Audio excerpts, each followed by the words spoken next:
Okay, we're gonna try this one more time because I might have had a couple of drinks and this is gonna be a heavy episode, so it's different than the others. Here we go.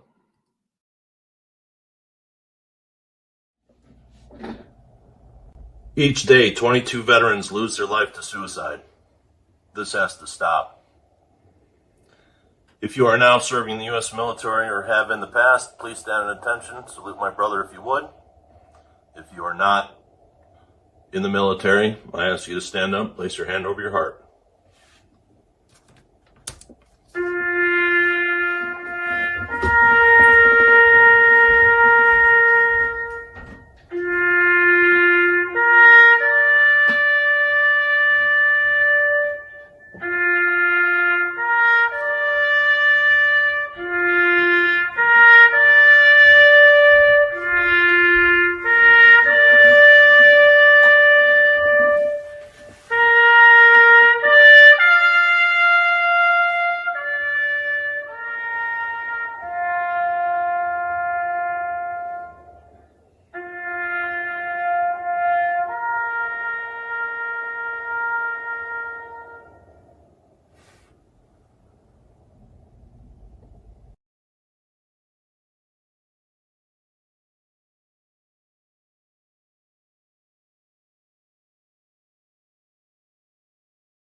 Hey everybody, how is it going? Okay, so I guess I'll put my glasses on so I look a little bit smarter. Pretty good for a smart ass. The stream that I tried to do, obviously I fucked it up, so hey, it doesn't matter. We're gonna do it anyway, right?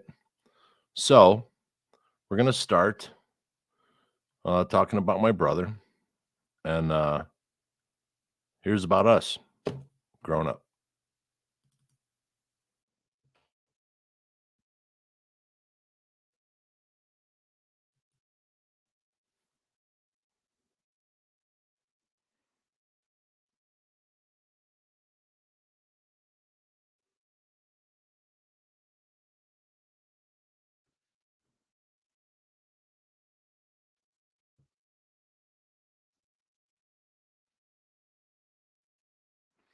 Now, my brother and I shared a bedroom from the time I was born to the time probably about fifth grade until he moved into the military. And it was a big deal that Ray left to go in the military. He always felt that he had to be my babysitter, and that weighed on him. And he think that that was a deficit, and that always bothered me that it bothered him. But Ray was a good fucking dude. He was my hero.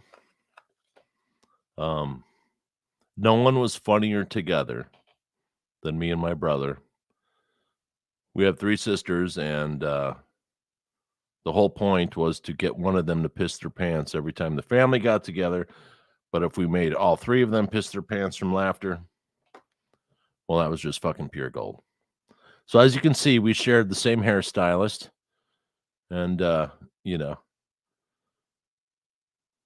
man, I miss my brother.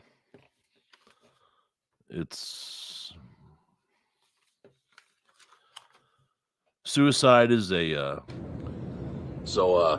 this is the last place I saw my brother.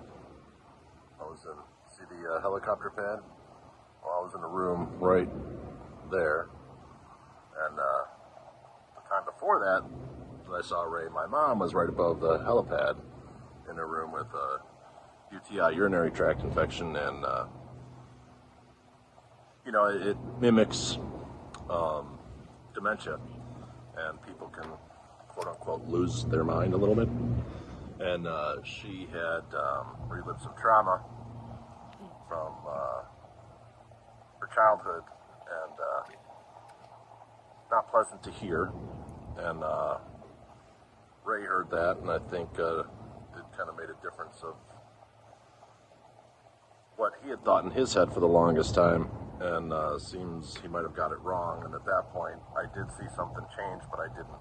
I was dealing with Mom at the time in the hospital being treated, and anyway, but yes, Good Samaritan Hospital. They took great care of me. Even though my nose did get broken while they inserted the face tampon, literally all the way back to my sinus cavity, 5 inch. Anyway, so yeah, this is the last place I saw Ray.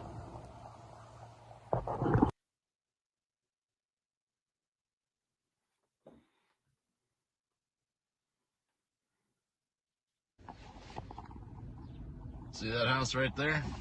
That's 5531 Lyman. That's where we grew up. This is our old neighborhood. Me and Ray shared a room until he went to the Air Force.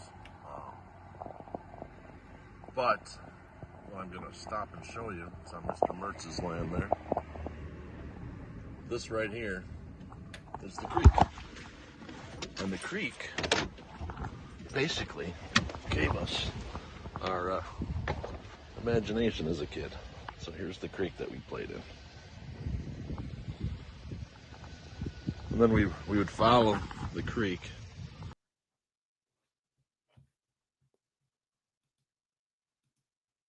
way down to 55th Pond, going through culverts and all types of shit. But good place to grow up. My kids wound up living on the same street. Kind of cool.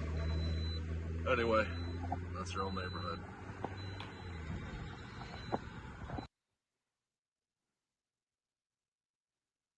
All right, so this is 55th Pond, where, well, it became Barth Pond. It was 55th Pond when they were kids, and then a police officer was murdered in town. They named it after him. Ducks, sledding back there. We used to go sledding. You can see right here, right there, that's where I almost drowned in 2nd grade, fucking with the ice. Broke through, went all the way up to my armpits. Luckily Don Baps was there to pull me out, otherwise I wouldn't be here making this video. A lot of things happen at this creek. There's a cool, beyond there, there's a swamp that we used to hang out in. And there used to be a pavilion here with all of our names scratched into it, but they took that out a little while ago. So,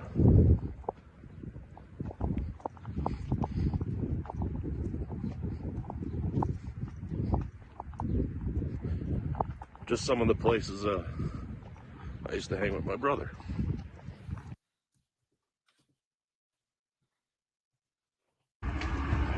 Sometimes it'll feel like the walls are closing in on you, but you have to reach out. At least try to, because you can get out of those narrowed walls and into a wide open space and into the sunlight. All you gotta do is try. Just reach out, and hopefully you can get the help that you need.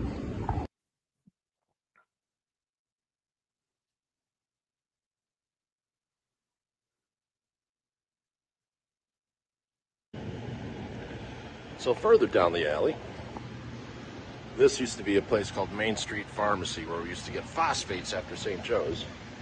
And this is it here, and it's now turned into a bar. And they make pretty good Mexican food from what I hear, but all their customers park like assholes.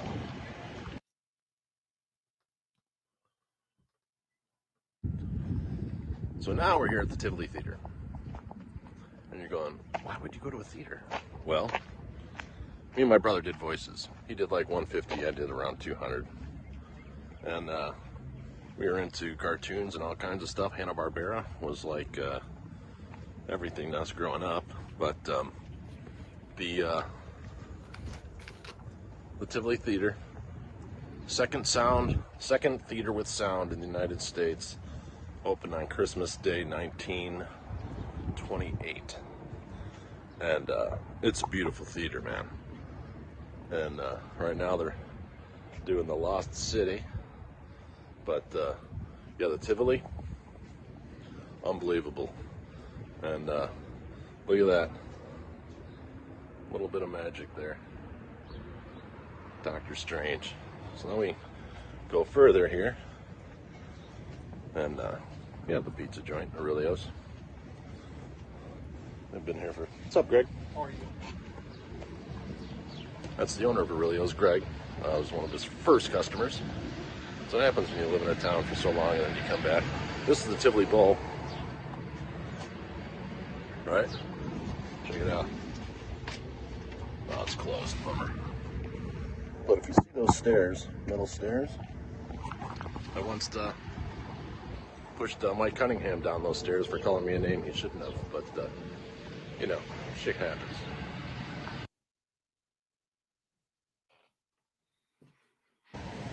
Yeah, so I just talked to my buddy Greg, owner of Aurelio's Pizza, who's owned it for 40 years.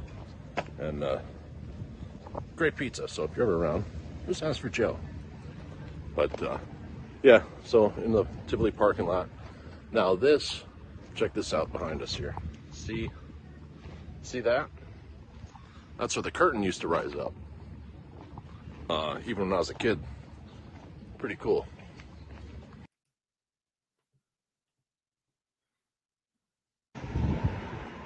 Anyway, so the first movie I saw was with my brother and my dad. It was Planet of the Apes with Charlton Heston. Damn you, dirty apes! Damn you all to hell! But yeah, Tivoli Theater is a cool fucking place. And hypothetically, these are the doors that we used to sneak in and see free movies. Hypothetically, I'm sure I'm sure they can't arrest us anymore. Not that the Johnsons would, but that's the tip.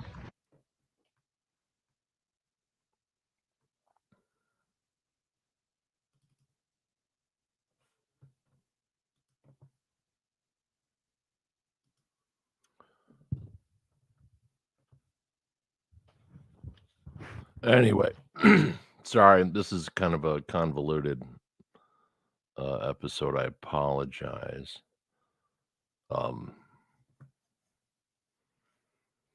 So yeah, so basically grieving is like the screen you see, blank. There's not a lot to focus on. So finding out. Okay, so the morning of, so the time that my brother committed suicide, that night, for some reason, something didn't feel right. I was up all night. And right around the time that he passed away, 5:30 in the morning-ish, I was listening to a bunch of jazz that my dad would play for us. So it's very weird that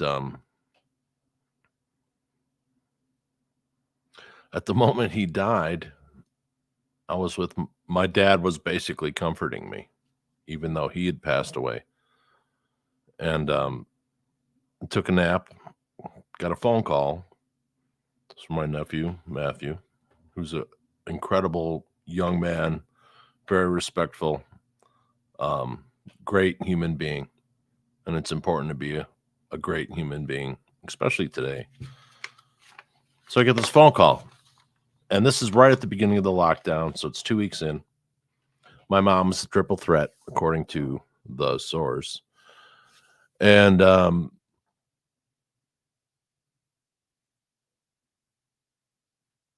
so I get this phone call, and it's Matthew, and he's like, "Hey, come outside." I'm like, "What? What do you mean, come out?" I'm like, "Dude, what?" He's like, "Just do it." And it wasn't like Matthew. You know, me and Matthew are, pretty tight, I would imagine. And it wasn't, something was off. And so, I have my 86-year-old mom there at the time, and I'm like, okay, something's going on. And I call him back. I'm like, "Dude, what's up? Tell me what the fuck is going on." And he's like, "There's been a death in the family." As soon as he said that,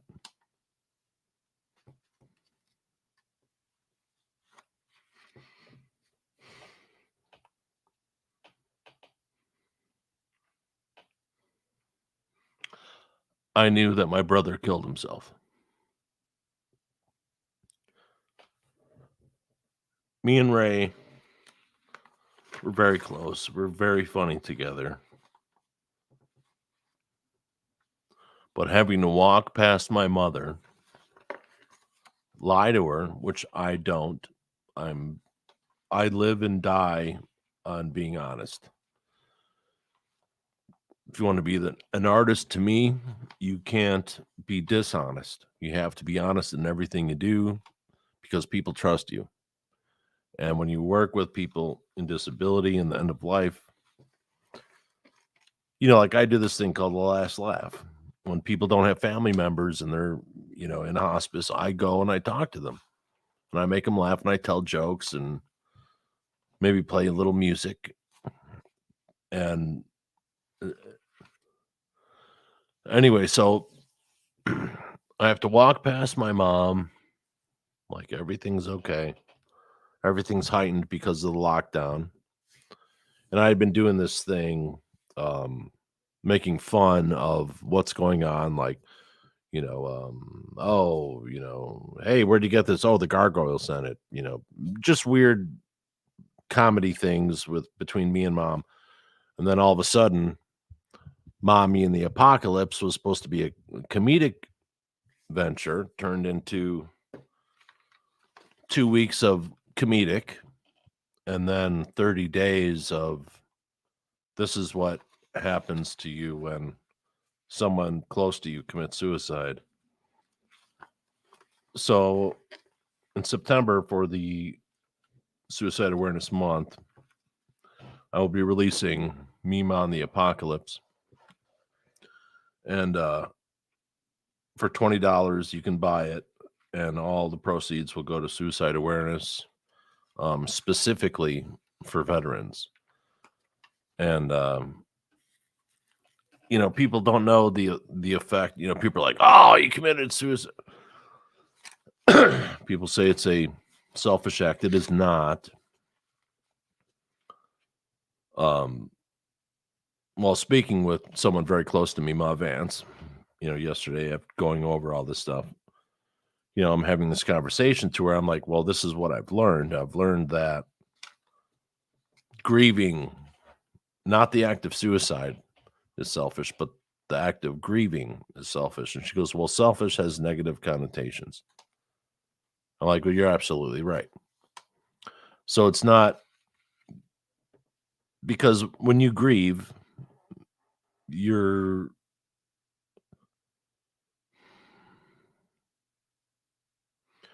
when Ray died, all I can think about is all the jokes we didn't tell, all the people we didn't make laugh, all the beers we didn't drink, all the bourbon we didn't consume, and maybe all the marijuana we didn't smoke. But me and Ray were the only custushes in our generation, male. And then it was me, and now we have one left, and that's Seth. And just by name, my oldest son doesn't have my last name, but just as much my son as Seth is. And the effect of suicide, man. So I get the phone call. I walk past mom, this, that, and the other, da, da, da. I go downstairs. All my siblings are there. My kids are there. My ex-wife shows up because she's with Seth, driving him there. And because of what we were told at the time, my mother couldn't hug her kids. I couldn't hug mine. I couldn't hug the siblings. And the only thing that I could do was an act of violence, as some people would say today, because they're fucking soft. I broke a mug. I had to do some. I had to expend some type of energy. I wasn't going to ruin anything. In our lifetime, we've only lost one other family member to suicide, and that was Reed, nicknamed Smudge, because he left a smudge on a wall that we were working on this job. And he didn't realize it, even though everything was brilliant white. there was this fucking smudge because he was a dirty punk rocker. And bless him for that. And, you know, when you survive someone who commits suicide, especially someone that close to you, why this, why that, da da da da da. You know, people go, oh, well, it's not, well, you can't, well, you can say that all you want, but it doesn't mean that's the way you're going to feel. You know, and with grieving, you know, even though I talked about grieving and I'm the family eulogist and I do all this shit, and like, for example, my ex-father-in-law passed away, and the family were too upset to speak. And they asked me to, and I'm like, of course I would. I've known Ed since I was fucking 5 years old. And I'm not going to let my boys down. They're front row, and someone needs to speak on behalf of Papa. You know, and a lot of funerals are like, oh, let's start with a little bit of silence. No, fuck that. If someone you know passes away, don't start with the moment of silence. Start with a moment of laughter. Ed loved to laugh. He loved fucking jokes. And I started off, I'm like, normally people go, hey, let's have a moment of silence. And da, da, da, da. No, that just freaks everyone out and it fucking subdues the room. No, that's not who they knew. So I go up to there because I'm an asshole and I'm like, hey, let's start with a moment of laughter. In the darkest moments, laughter, as I found out, is the best medicine. And I was like, hey, let's start with that. And so for the next minute, I'm like, hey, the funniest joke he ever said, the funniest situation that you were in with him, just think about that and laugh. And if it's a guffaw, if it's a crying laughter, fucking go for it. Lightened the entire mood. Everyone was there was like 600 people in this room. And it lightened everything up. Everyone was laughing.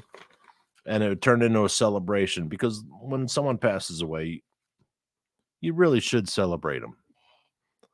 Because the reason why you're sad and the reason why you hurt is because you fucking love them. And I loved my brother.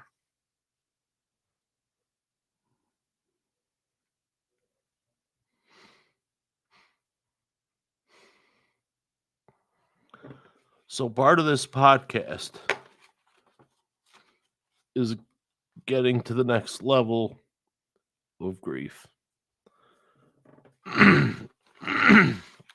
And in order to do that, I have to let go of my brother. And that fucking kills me. It does. And, so let's cover some statistics here from people who fight on our behalf in the U.S. military. 22 veterans die from suicide every day, estimated by the Department of Veterans Affairs. Suicides per 100,000 people. GenPop is 12.6 per 100,000, but the veterans are 30. That suicide rate is more than double than the rate of the general population. So, if you're feeling down, the National Suicide Prevention Lifeline at 1-800-273-TALK or at suicidepreventionlifeline.org is a great place to see. And I hold this thing up here. Okay, so 2 years ago, I'm in my darkest moment.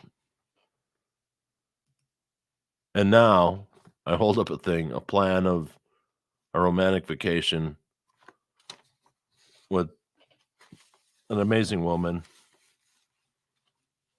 who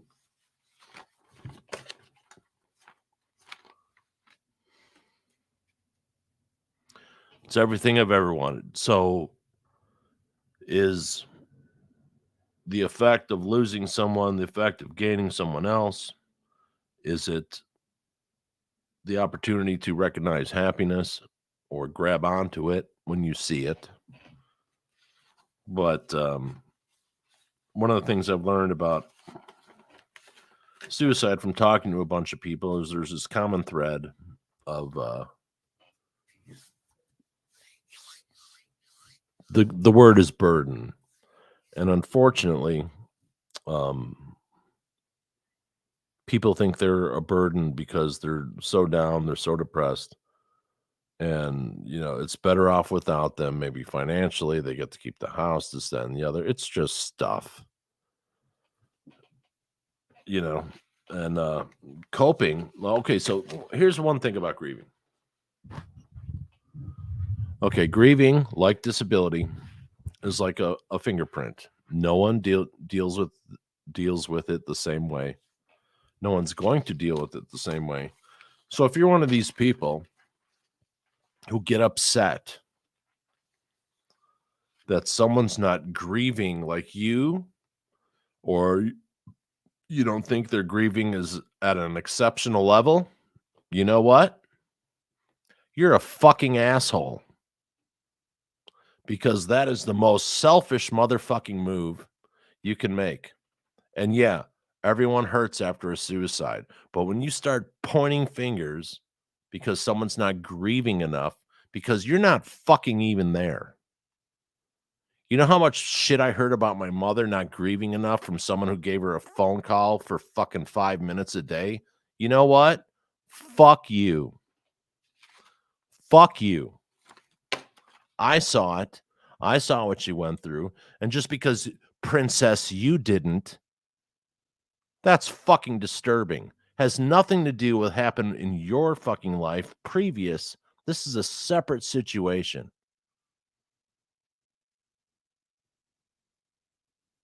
Separate.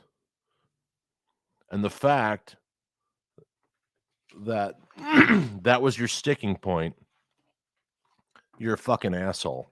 And I'm not going to name who the fuck you are. You know what? Yeah, I'm a little pissed off. And you know what? I have every fucking right to be. Showing up for my brother's parade. It was the first time we were able to get out of the house through the lockdown. And we show up. You know what? Some people aren't going to like this. And you know what? I don't give a fucking flying fuck. We show up. My mother shows up to a parade to honor her son. And people are throwing his fucking contents out in the garbage as people are fucking walking by. That is disrespectful. It is uncolorful. And it's outright outlandish.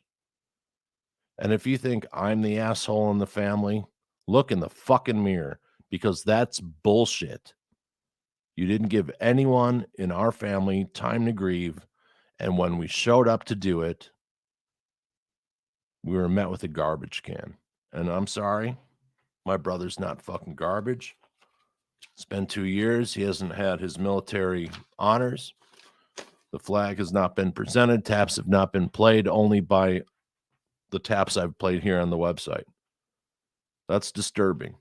And people can say whatever the fuck they want. And most, like much of my life, I could give a fuck. Because I'm loyal, I'm honest. And when people fucking do people wrong, I'm the first one to speak out.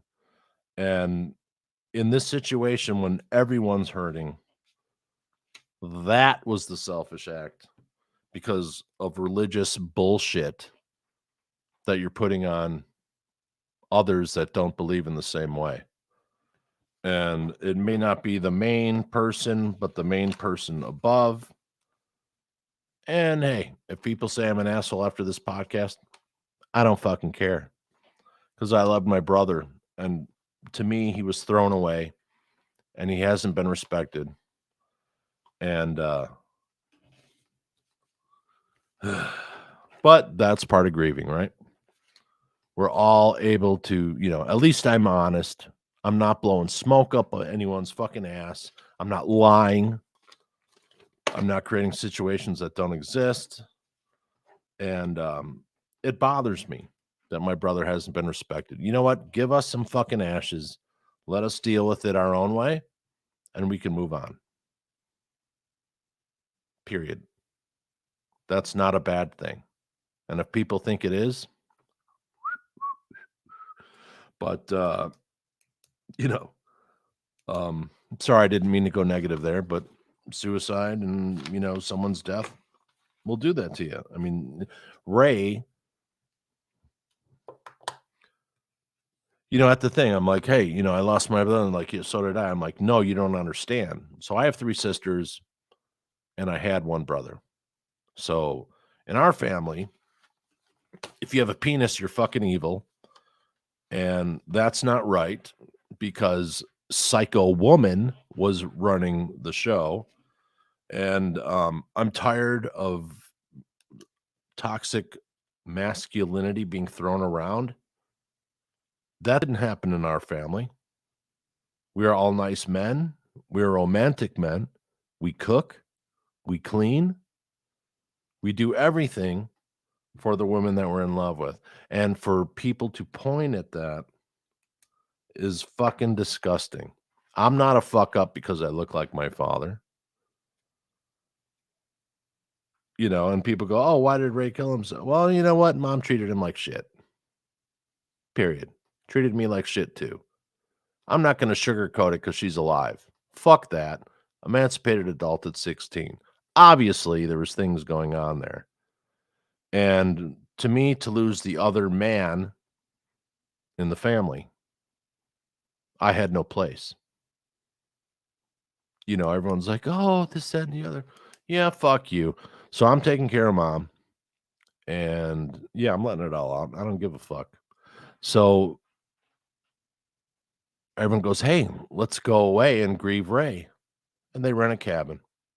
Well, guess who's been taking care of mom? Me.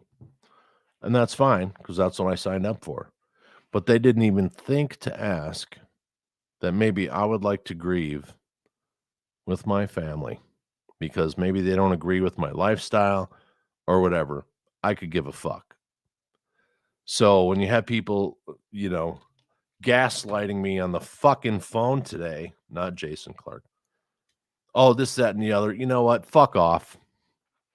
Yeah, maybe I'm wrong, but I'm not because I don't have to take, and no one should have to take negative feelings put on you. Like I'm already feeling bad enough because of the way it happened. And you'll see that at the end of the video. The greatest shame in my life. And you'll see it. And that's fine.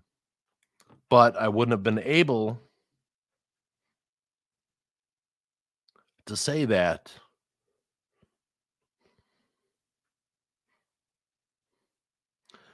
without implicitly trusting someone with that information first.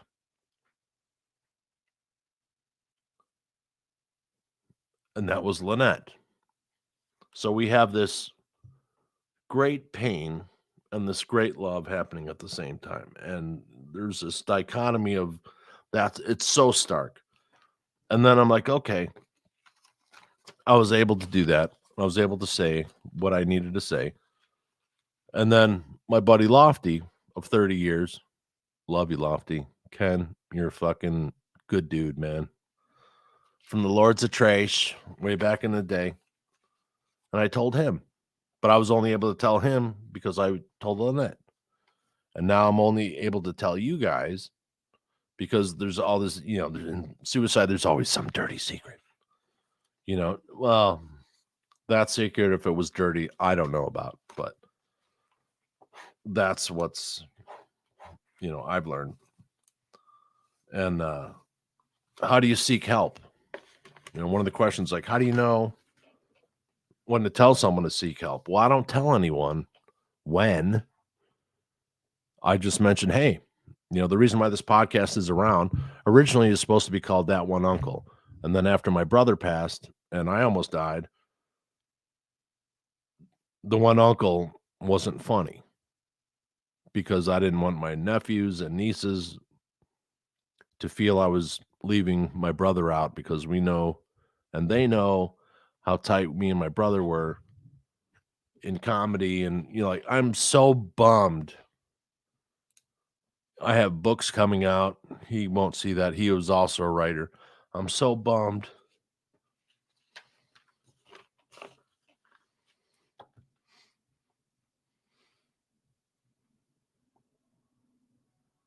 That our comedy's lost. So later on in the podcast, you're going to see a series of videos that I did to try to capture how dark I felt. And I wanted to do this podcast a year earlier. Turns out the day that I did it, or that I was going to do it, I was supposed to drive out to the Native American Music Awards to meet my brother from another mother, Rob Armstrong. And I go out to my car to get prepped for the road, and my fucking belt, my alternator belt's on the road. I'm like, fuck, there's no way. Like, I have to leave at noon in order to get there. So there's no fucking way I'm going to be able to get my car in, get it fixed, or get a rental car and make it when I'm supposed to make it, because we wanted to interview Wes Studi for his honorary Oscar for his influence on Native American filmmaking. And then that night, I get this uncontrollable. It's Halloween night. I'm a smartass. Ex-special effects guy. So I get this uncontrollable nosebleed. I used to get nosebleeds all the time. I had my nose cauterized 7 times by the time I was 5 years old. It was just massive. I don't know if it had anything to do with the aliens, but anyway. So I had this nosebleed, and it's like 20 minutes. I'm like, get the fuck, I'm, have some medical training. And I'm like, are you fucking kidding? So I can't wake anyone up because I'm me. I'm the funny guy. Ha ha. And I have 5 gallons of fake blood in the house. And on Halloween night, who the fuck is going to believe me that I'm bleeding profusely with fake blood and being a smartass? Love you, Seth. It's my boy. And everyone would just laugh. Hey, I'm bleeding to death. Yeah, sure you are. Go fuck off. So I wake up my mom at like 2 a.m. because I was taking care of her. Multiple health issues. And I'm like, this won't stop. She started getting freaked out. And I'm like, okay, at 20 minutes, we need to call somebody. So she calls the ambulance. They think I'm having a heart attack, blah, blah, blah. So get through this whole thing. Turns out I get this Corona 19 thing in November of 2019. And it's funny because people are like, oh, you didn't have coronavirus. You didn't. Oh, my God. You didn't know you didn't. Oh, my God. You're just. I'm like, hey, asshole, what does the 19 mean? Oh, why don't you go on Facebook and talk to everyone about your medical knowledge? Holy fuck. Those people can fuck right off because you contributed to my brother's death, no matter what information or bullshit that you were spreading. And if you think it's fine, you're fucking full of shit. If you're not a medical professional, stay the fuck out of it. If you're not an international expert, stay the fuck out of it. If you're not an abuse counselor, stay the fuck out of it. Everyone's got a fucking opinion about everything right now. And to me, it's disgusting.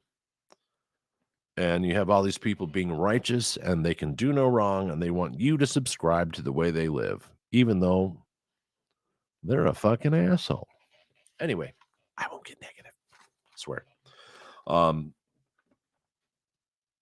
this is all part of me being angry today, so I apologize if you're offended. Oh, sorry, that was a lie. I don't apologize if you're offended. If you're offended, that's something you need to handle on your own, like a fucking grown up. So how do you seek help? Well, maybe you talk to your pastor, your priest, your best buddy, your plumber, your neighbor, your bartender, your beautician, your brother, your sister, your mother, psychologist, psychotherapist, therapist, social worker. There's all different levels on the type of help you can seek. And people go, well, how do I know how to get the right type of help? Well, there's different levels of therapists. And as I was asking Ma Vance last night, who's my mother, my second mom, and probably more close than my real mom, to tell you the truth. So she explained it to me. And, there's a lot of type of therapists. Social workers can be therapists. Psychologists can be, but most likely they're going to medicate. Some therapists are just into the numbers of 20% do this, 80% do that, this, that, and the other, da da da da, and they prescribe, but they don't actually have therapy with patients. They're more prescription based. And prescription based,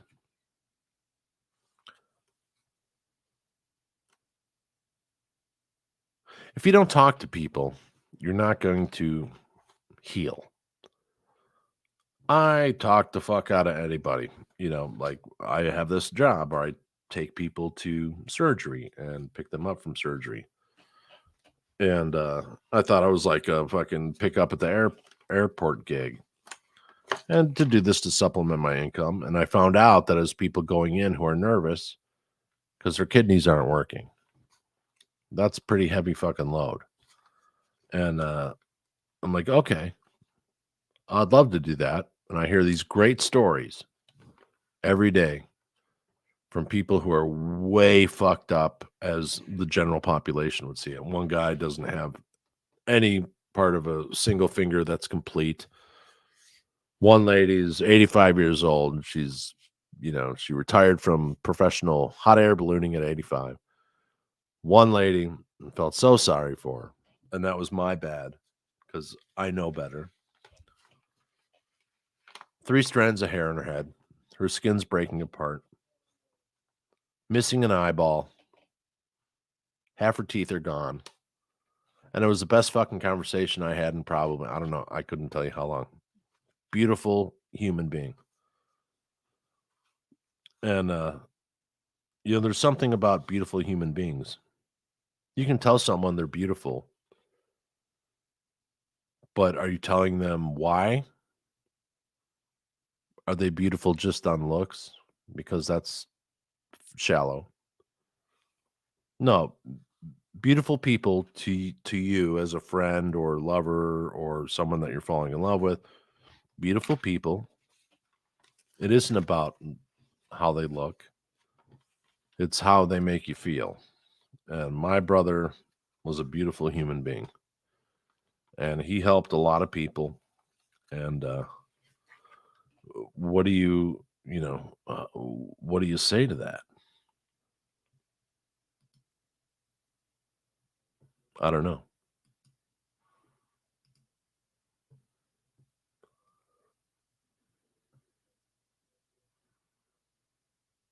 So this is a little bit about my brother Ray. We're going to skip it here. So here's Gilbert Park, where we used to come and ride our bikes and play in the creek again, So talking to a lot of people who've been through or been suicidal, or professionals who help people who deal with depression and suicide. Everyone's got to cross a bridge. And sometimes that bridge is a word that comes up all the time when suicide's spoken about. And that's the perceived burden of the person who's suffering. And, you can't change what people think, even though they may know it's not right. Sometimes it still isn't rectified in their own head. Ray wasn't a burden. He just thought he was. And, he was always a melancholy guy. And he would drop a screwdriver and he'd be like, cock-sucking motherfucking cunt. Like, dude, it's a screwdriver. Like, fuck would have been okay if it hit your foot. But I've had to tell him on job sites, dude, the Mormon client doesn't swear. So calling a screwdriver a cunt before lunch on a Monday is kind of... Anyway, but, yeah, many adventures here in the woods. Now this path walks, it's about 1.5 miles, and it goes to another park where TJ played baseball. I played baseball as a kid. Ray played baseball as a kid. We used to go and play softball there, 500 with my dad. And, just remember, man, when you feel like you're in a forest of dead trees, spring's just around the corner. You just gotta hang if you can. And if you can't, seek help.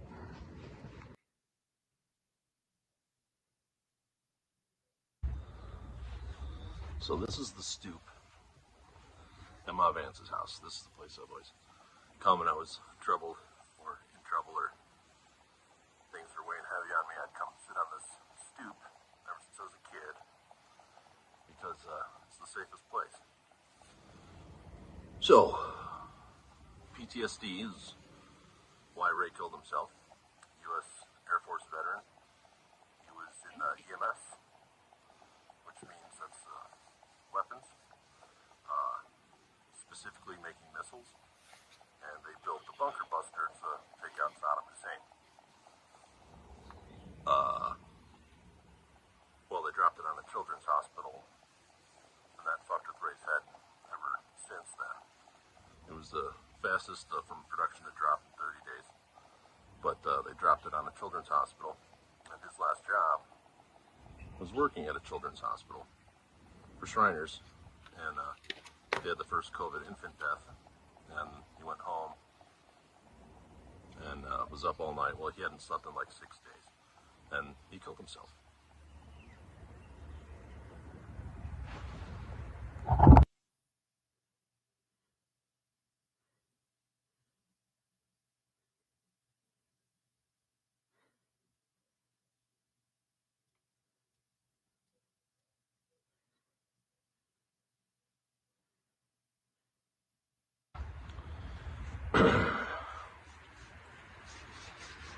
Now, the difficult thing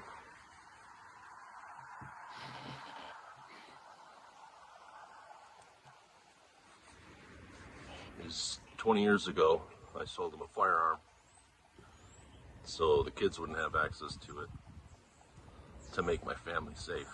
And turns out that same gun took his life. And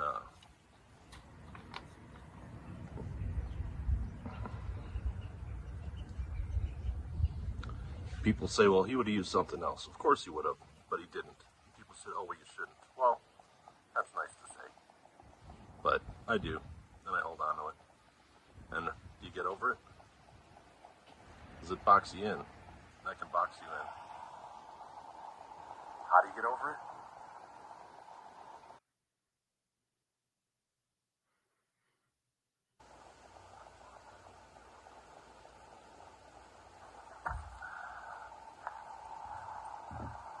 You don't. I hope our podcast, Creativity Talking, opens you up to at least reach out and get help, talk to someone, whether it be your priest, your pastor, your friend, your teacher, co-worker, buddy, social worker, psychiatrist, psychologist. Doesn't matter. Pick up the phone. I know it's a heavy lift.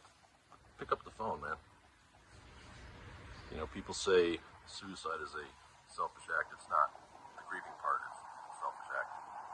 Because it's what you want for yourself and how it affects you. And that's one thing I've learned. But if you can help someone do it, and if you're feeling down, reach out and talk to somebody. And luckily, you know, I'm able to do this because I talk to people. And not only did he use the gun that I sold him to kill himself, I also wasn't talking to my brother at the time. So those are the things that eat me. And that's why this podcast is in service to my brother. And all you guys and women and all in between.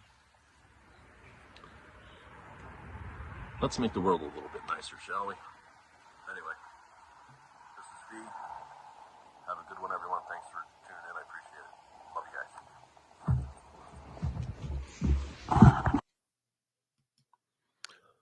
Yeah. So how do you seek help?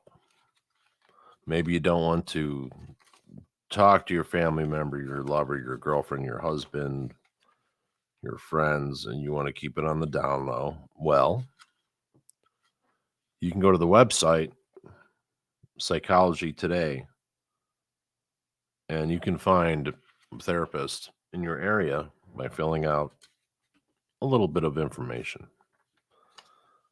So what do we want to do here at Creativity Talking? Sorry, that was a little stumble. Had a couple of drinks at the bar to toast Ray.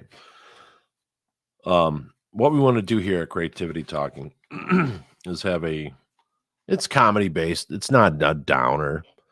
Fart jokes, dick jokes, whatever. Open conversation like half the country doesn't want to have. If you're not part of the conversation, you're part of the problem. And quit telling people that they can't speak about something, because that's not the way that we do the things in this country. So Creativity Talking wants to be a place where men can open up, talk. We have long form conversations, and we've already saved a couple of people from taking a negative action that would have affected their families in a very negative way. And, when you have long form conversation and people try to make that a demonic thing, release the stick. It's people talking. Are you really that worried about people having a conversation? And if you are, why? Because that's dangerous in my mind. So now we get to the people that helped me. So for the first year, I was literally unable to speak on the phone unless it was my buddy since 7th grade, my best friend, Paul Vance, or unless it was my brother from another mother, Robert Armstrong, or Leon Ravel, Jason Clark, chiming in every day to try and cheer me up. But so I'm going to read a list.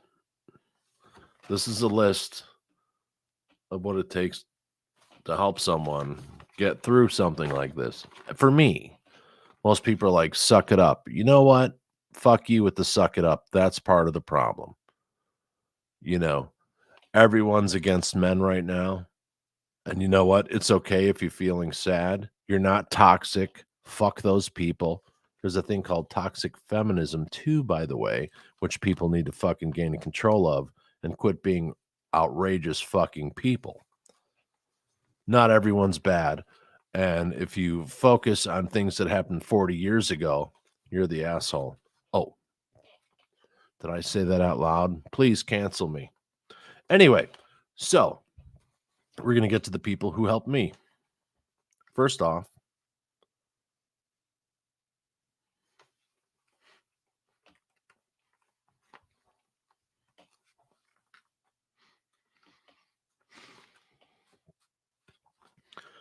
is my oldest son, TJ.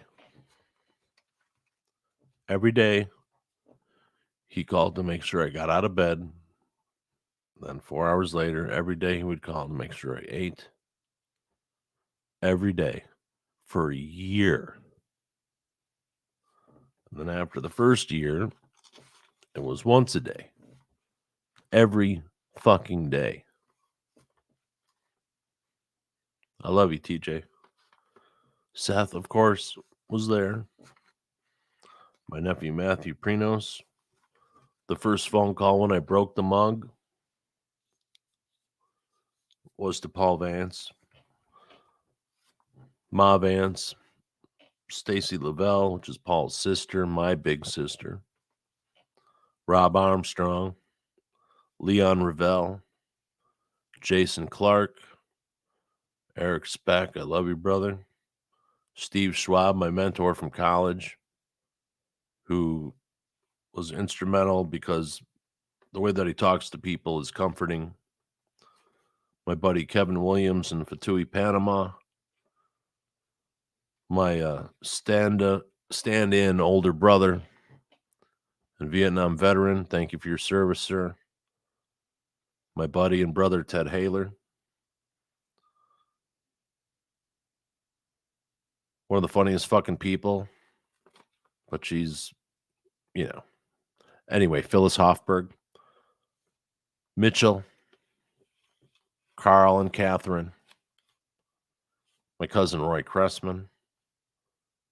My buddy Scott Amstutz, who called me every day, tried to make sure I was okay. My buddy Brian Hendricks. My LOT brother, Lofty, Ken Lofthouse.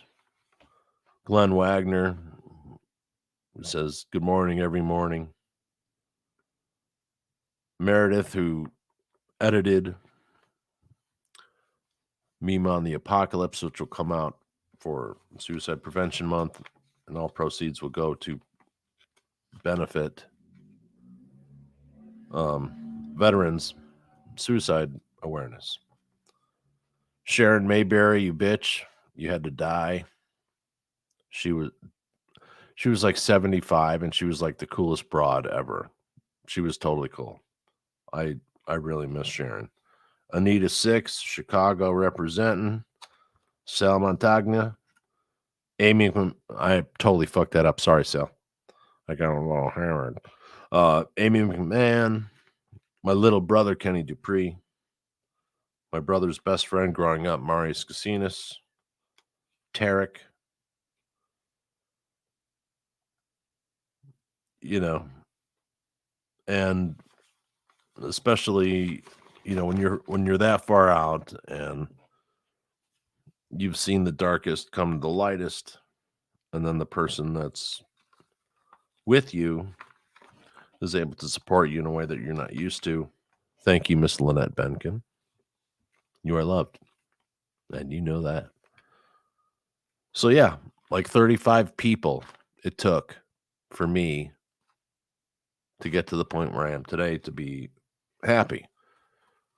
And I'm extremely happy, and it's so weird that the grieving part is even more weird now because I'm not in total grieving mode, that the opposition of the feelings was really, I don't even want to say interesting because it's kind of fucked up. But what are you going to do? I'm an emotional guy. I don't lie to you. That's why people trust me. That's why people can tell me their stories of why they're afraid. I'm not going to lie. What purpose does that serve me? None at all. I could give a shit. You know, I do give a shit, but I could give a shit. And yeah, when it takes that many people to help someone, and that's just an effect. That's not, I wasn't suicidal. So you have all these people who are just sitting around and dealing with this by yourself. That's not good.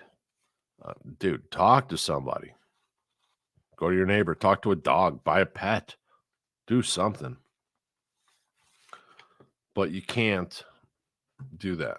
So here's a few poems, okay? You're going to say poem, Vince? Yeah, because they're good.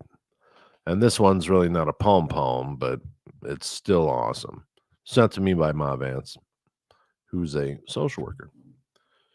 Healing doesn't mean that you forgot where your scars came from or who gave them to you.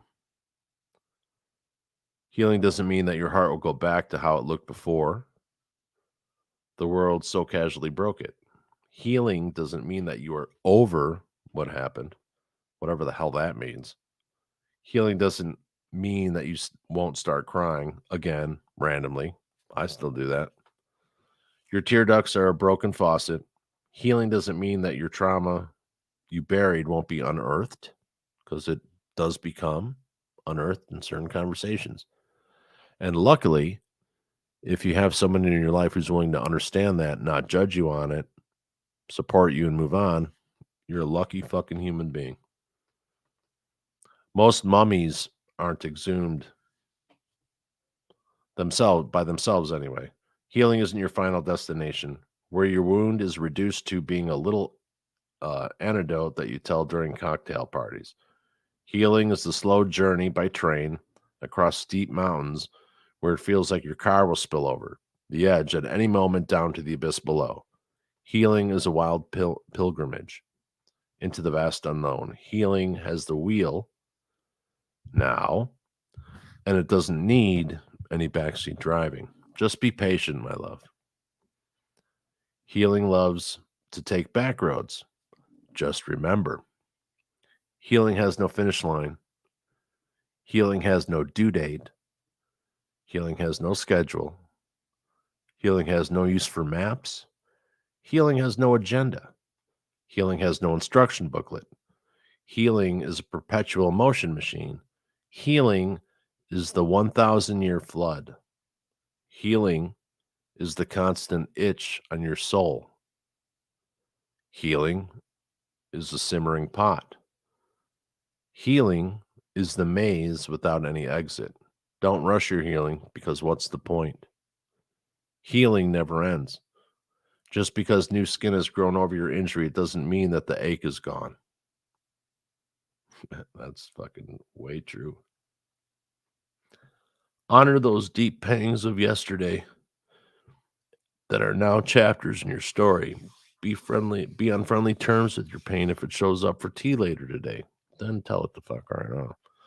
Because it will likely be back again tomorrow, because healing is a schoolroom that doesn't receive a recess bell. Because healing is a church service that has no recessional song. Because healing is a relentless tide that keeps you trying to wash your feet. Because healing is the unfinished home that constantly smells of sawdust and paint. Healing just keeps going on and on and on. Healing keeps moving forward. That's my son Tyler calling me, TJ. That we must keeps moving on and on. Healing keeps moving forward. It's a general reminder that we must do the same. And that's by John Rodell, johnrodell.com. That's beautiful. I have one more before I play the end. Okay. It's going to be a shorter podcast. It's just me. This was so powerful when I read it. I couldn't believe it. For anyone who's lost anybody, for anyone who's losing anybody, for anyone who's in a rough spot, please listen to this poem. And you're like, poetry? You know? Yeah.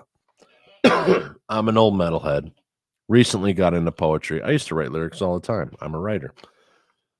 Poetry is fucking beautiful. And you can say the most beautiful things.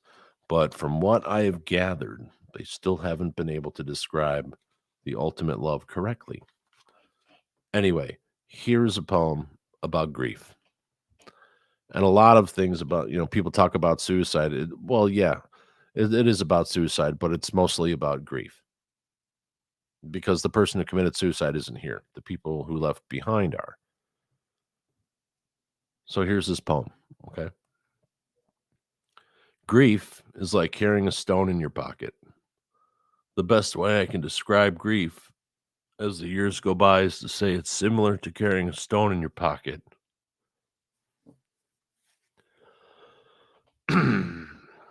When you walk, the stone brushes against your skin. You feel it. You always feel it. But depending on the way you stand or the way your body moves, the smooth edges might not barely graze your body. Sometimes you lean to the wrong way and you turn too quickly and a sharp edge pokes you. Your eyes water and you rub your wound, but you have to keep going because not everyone knows you're a stone. Or if they do, they don't realize it can still bring you this much pain. There are days you are simply happy now. Smiling comes easy and laugh without thinking. You slap your leg during the laughter and you feel your stone and aren't sure whether you should be laughing still. The stone still hurts, but always laugh. Always laugh. Always. Even in the darkest times, make the worst joke possible because it's fucking funny and people need that relief. Once in a while, you can't take your hand off that stone. You run over it with your fingers and roll it in your palm, and you are so preoccupied by its weight, you forget things like your car keys, your home address. You try to leave it alone, but you just can't. You want to take a nap, but it's been so many years since you've called it sad. You're not sure anyone would understand anymore, or if they ever did. Selfishness. But most days, you can take your hand in and out of your pocket, feel your stone, and even smile at its unwavering presence. You've accepted the stone as your own, crossing your hands over it, saying, mine, as children do. The rest more peacefully than you once did. You've learned to move forward and the best you can. Some days you want to show the world what a beautiful memory you're holding, but most days you twirl it through your fingers, smile, and look to the sky. You squeeze your hands together and hope you're living in a way that honors the missing piece you carry.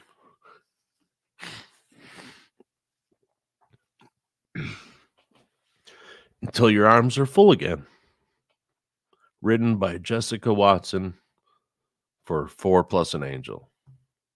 I fucking love that poem. Please, if you're depressed and having dark thoughts, reach out to somebody. Get some help. You know, it's not all bad. There is hope.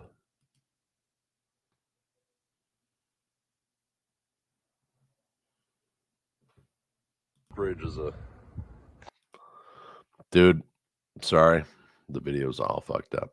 Anyway, thank you everybody. This has been a little bit of an indulgence for me, but what it is an exercise in grief therapy, I guess. You know, you have suicidal thoughts, or 30% of all veterans have considered suicide. Suicide rates, 30 veterans versus 14 civilians for every 100,000 of the population. 22 veterans per day pass away from suicide. That's one every 65 minutes. That needs to end. And I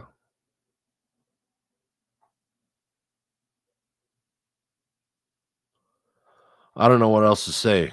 It took me a long time to get from this to this. I couldn't do this. It took me a year or so to be able to do the podcast because I lost my funny when Ray died, because he was my funny. And we like to be funny. We like to help people. We like to have a good time. All my brothers on my show, Man in the Boat, because we did find the clitoris, by the way, everybody. Man in the Boat's on our show. You know, guys I've known for 30 years. We're doing this podcast, and they are literally my brothers. You know, I may have lost one, but I gained many. And still, you know, me, Jason, Leon, Steve, you know, but me, Jason, Leon, and Rob, we have this ongoing 4-way conversation every day. You know, Ray killed himself at 5:30 in the morning, and by 6 o'clock this morning, those guys all checked in. Everyone checked in. Eric Spack called. People I've helped counsel through cancers and brain injuries, and I never ask for stuff. I just want to be a nice person.